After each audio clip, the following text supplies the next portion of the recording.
किया कि अगर दबाव की राजनीति की तरह मुझ पर 20 साल बाद मराठी सीखने के लिए इस तरह से प्रेशर डाला जाएगा तो फिलहाल आपके रहते तो मैं ऐसा नहीं करूंगा। और यही स्टेटमेंट जो होते हैं वो बताते हैं कि कैसे समाज में दूरी आती है। सुमित पीर मेरे साथ पॉलिटिकल एनालिस्ट के तौर पर जुड़े हैं। सुमित, मैं निशिकांत दुबे के कमेंट के साथ आपके जवाब को और इस पूरे मुद्दे को समझना चाहूंगा। निशिकांत दुबे ने बड़ा तल्ख जवाब दिया है। उन्होंने कहा है कि महाराष्ट्र है, मराठी का हम सम्मान करते हैं, लेकिन महाराष्ट्र में आप ये सब करेंगे तो आप तमिलनाडु चले जाइए, आप उत्तर प्रदेश चले जाइए, या आप बिहार चले जाइए, कहीं और चले जाइए, वहां पर आपको पटक पटक के मारा जाएगा। अपने घर में बॉस बन रहे हो। क्या निशिकांत दुबे का बयान ठीक है? यहाँ पे सबसे पहले तो राजीव भाई, आपको और सभी दर्शकों को नमस्कार। शो पे बुलाने के लिए आभार। देखिए, आप जानते हैं मुझे मराठी बोलनी नहीं आती, मैं हिंदी बोलता हूँ, अंग्रेजी में बात कर सकता हूँ, पर आज मैं हिंदी में बोलता हूँ। जय महाराष्ट्र।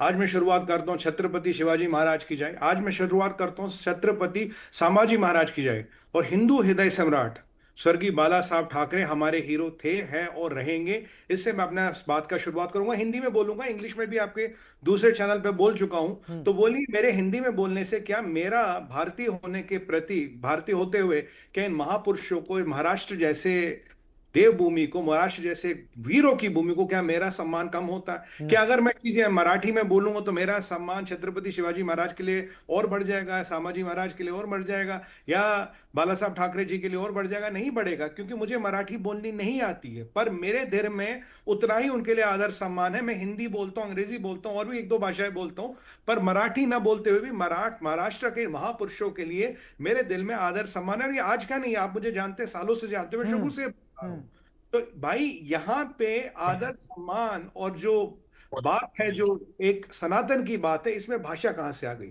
देखिए, बात सीधी सी है राजीव भाई। उद्धव भाव ने हमारे कांग्रेस को ज्वाइन किया, वहां उनकी दाल नहीं गली, कुछ मिला नहीं। राज ठाकरे जी अपना अलग गए, चुनाव उनाव लड़े, कुछ मिला नहीं उनको। दो भाइयों में ने अपना अलग अलग राजनीतिक रास्ता चुना, कुछ नहीं मिला। 20-25 साल बाद अब उन्हें एक मुद्दा मिला, साथ आ गए। इसके नाम पे अपनी राजनीतिक जीवन का रिलॉन्च करना चाहते, इस मुद्दे को गरमाना चाहते। भाई इलेक्शन आने वाला, शायद कुछ दाल गले। मैं आज सवाल पूछता हूं आपसे साहब, क्या माननीय मुख्यमंत्री देवेंद्र फडणवीस जी मराठी नहीं है? मराठी मानुस नहीं? बिल्कुल है। राणे जी मराठी नहीं है? एकनाथ शिंदे जी मराठी नहीं है? क्या छत्रपति शिवाजी महाराज केवल महाराष्ट्र के हीरो, हम सब सनातनियों के हीरो नहीं है? आज भी हमने छावा पिक्चर देखी राजीव भाई, खून गोलता है, नसें है ना इनमें इनमें इनमें आग लग जाती है वो पिक्चर देख के। क्यों? हम तो मराठी नहीं है, पर वो हमारे हीरो थे, हैं और रहेंगे।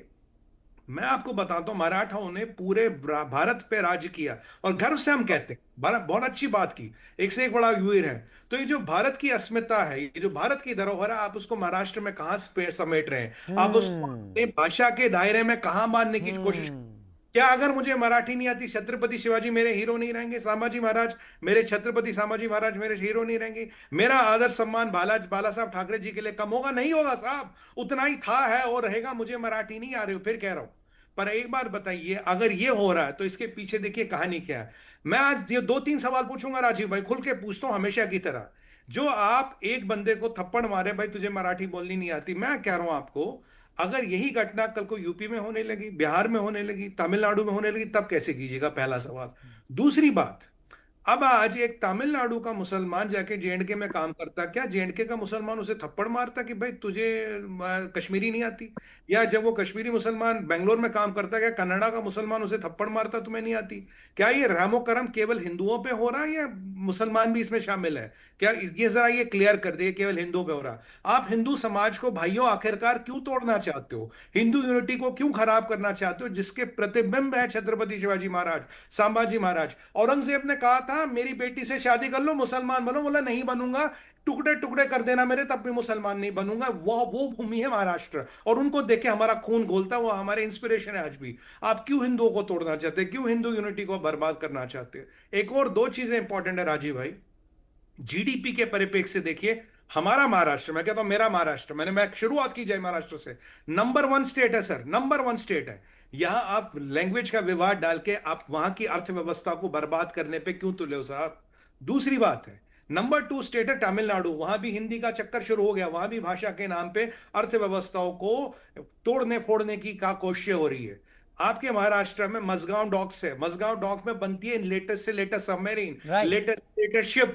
अगर ऐसे परिस्थिति रही, अगर मेरे को थप्पड़, भाई मैं एक साइंटिस्ट हूं, मुझे नहीं आती आपकी मराठी, मैं मराठी का पूरा पूरा आदर सम्मान करता हूं, भारत की हर भाषा का पूरा आदर सम्मान करता हूं, मैं क्या आप मुझे थप्पड़ मारेंगे साहब? मैं और मेरा परिवार महाराष्ट्र में नहीं रह पाएंगे क्या? वो शिप बनेगी क्या? वो सबमरीन बनेगी क्या? भारत सशक्तिशाली होगा? यहां आपके दुश्मन, वहां आपके दुश्मन, दाएं आपके दुश्मन, बाएं आपके दुश्मन।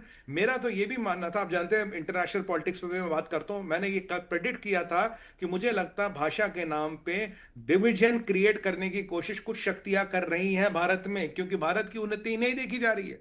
आप फोर्थ बिगेस्ट इकोनॉमी हो गए, थर्ड होने वाले हो। महाराष्ट्र हमारे लिए बहुत जरूरी है, तमिलनाडु हमारे लिए बहुत जरूरी है, हर राज्य हमारे लिए बहुत जरूरी है। मैं कहता हूं भारत एक से, कश्मीर से कन्याकुमारी तक, थिम्पू से लेकर रान ऑफ कच्छ तक, हम एक है, हम एक भारत माता के सपूत है। ये चीज हमें रखनी चाहिए साहब। मत तोड़िए, समाज को तोड़ने का काम मत करिए। छोटे छोटे आप इलेक्शन जीत जाएंगे, अन्यथा समाज टूटेगा। और याद कीजिए, इतिहास को देखिए, अपना गौरवशाली मराठी इतिहास ही देखिए। जब जब भारत की सीमाएं कमजोर हुई, हमने जजिया दिया साहब, 600 साल तक जजिया दिया। क्या वो परिस्थिति लाना चाहेंगे? क्या वो रिस्क लेना चाहेंगे? मैं निवेदन कर सकता हूं, मैं हाथ जोड़ के निवेदन कर सकता हूं सब महानुभावों को, ये काम ना करें। चुनाव जीतने के और बहुत तरीके, चुनाव कई और मुद्दों पे आप जीत सकते हो। तरक्की पे चुनाव जीतिए, डेवलपमेंट पे चुनाव कीजिए, हर चीज पे चुनाव जीतिए। ये कौन सी बात है राज ठाकरे जी की मैं बड़ा मराठी हूं? भाई देवेंद्र फडणवीस भाई भी तो मराठी हैं, राणे जी भी तो मराठी, एकनाथ शिंदे जी मराठी नहीं है क्या? ये आप ठाकरे जी आज कह रहे हो, दो भाव कह रहे हैं कि मैं मराठी हूं। आपके ही मित्र है एकनाथ ठाकरे जी, एक्स मित्र, क्या वो आज मराठी नहीं रहे? क्या मैं, मेरे दिन में महाराष्ट्र का आदर सम्मान कम है? नहीं है साहब, उतना है, उससे ज्यादा है। पर मेरा निवेदन है सरकार के कुछ राजनीतिक फायदों के लिए, एक बीएमसी के चुनाव के लिए, एक आने वाले मंगे राज्य चुनाव ठीक। के लिए, देश और धर्म को तोड़ने का काम ना देश नहीं सबसे बनाओ। आगे, ये मैसेज दे रहे हैं सुमित पीरिया। देश सबसे आगे, छत्रपति शिवाजी राजे महाराज हों, बाला साहब ठाकरे हों, या वो बड़ा प्रतीक जो महाराष्ट्र से निकलता है, वो केवल महाराष्ट्र का नहीं है, वो पूरे देश का है और देश आदर सम्मान देता है। मंगेश सावंत, सरनाइक साहब मंत्री हैं, वो पहुंच गए आज आपके प्रदर्शन में शामिल होने, और उन्हें मन से कार्यकर्ताओं ने ये दौड़ा दिया कि आप देशद्रोही हो। सुनो जी, वो क्या हुआ, ये सरनाईक साहब अभी सरकार में है। हमने सरकार से मांग की थी कि हमारे जो रैली होने वाली है उस रैली को आप परमिशन दीजिए। उन्होंने, जो व्यापारियों की 2 दिन पहले रैली हुई थी